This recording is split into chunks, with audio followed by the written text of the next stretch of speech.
NSS maskaxdii qaranka Soomaaliyeed.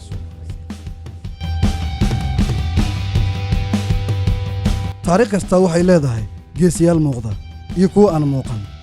Soomaaliya 1960kii ilaa 1990kii waxa jirtay hay'ad qaran ku ahayd indhihii, dhagihii iyo maskaxdii dawladnimada. Hay'ad ay dunidu u aqoonsan tahay midii ugu nidaamka fiicneed geeska Afrika waqtigeedii.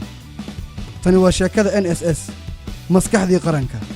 ka hor intaan la dhisin NSS Soomaaliya waxay ku jirtay marxalad adag oo dhanka amniga ah 1960kii kadib dawladdu waxay u baahnayd hay'ad ururisa xogaha qaranka ilaalisa madaxda sidoo kalena la socota dhaqdhaqaaqyada gudaha iyo dibadda 1970kii waxaa la curiyay hay'adda loo yaqaano National Security Service NSS hay'ad leh laamo kala duwan tababar adag iyo nidaam casri ah oo waqtigaas ka hor dawladda aysan lahayn.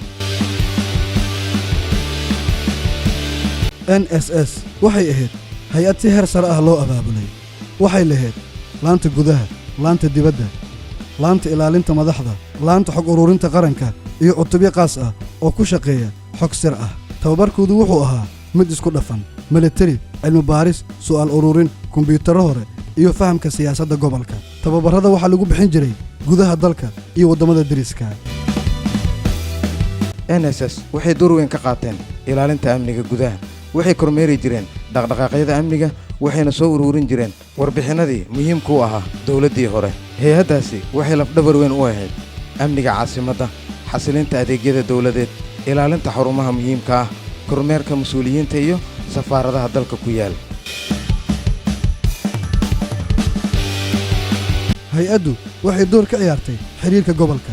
Dawladda Soomaaliyeed waxay la shaqayn jirtay sirdoonada waddamada gobolka si loogu xasiliyo geeska Afrika.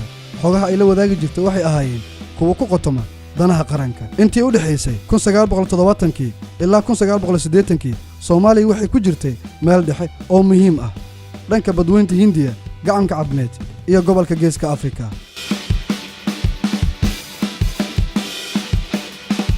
qaar ka mid ah howlaha NSS waxaa laga heli karaa ilaha caalamiga ah ee taariikhiga ah.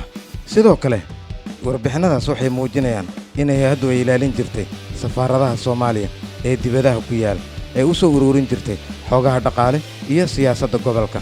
sidoo kale waxay la socon jireen dhaqdhaqaaqyada gudaha oo xiriir u ahaa ammaanka dalka. waxaana dunida inteeda kale ka xasuusataa in NSS ahayd hay'ad nidaam leh, degan oo shaqadeeda u gudata si ka fog muuqaalka warbaahinta. in kastoo waqtigu isbedelay haddana NSS waxaa lagu xasuustaa amniga ay u suurtagelisay dawladdii hore. waxay ahayd hay'ad qayb ka ah dhismaha qarannimo. ilaa iyo maanta dad badan waxay xasuustaan sida ay dawladdu u shaqayn jirtay waqtigaas.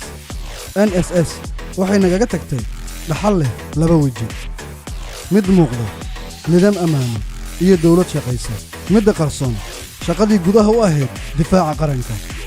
tani waa sheekada NSS maskaxdii qaranka Soomaaliyeed. sheeko qarniyo badan xambaarsan oo markhaati u ahayd dawladnimadii Soomaaliya oo aad u adkeed, mid nidaamsan oo dunida laga yaqiinay.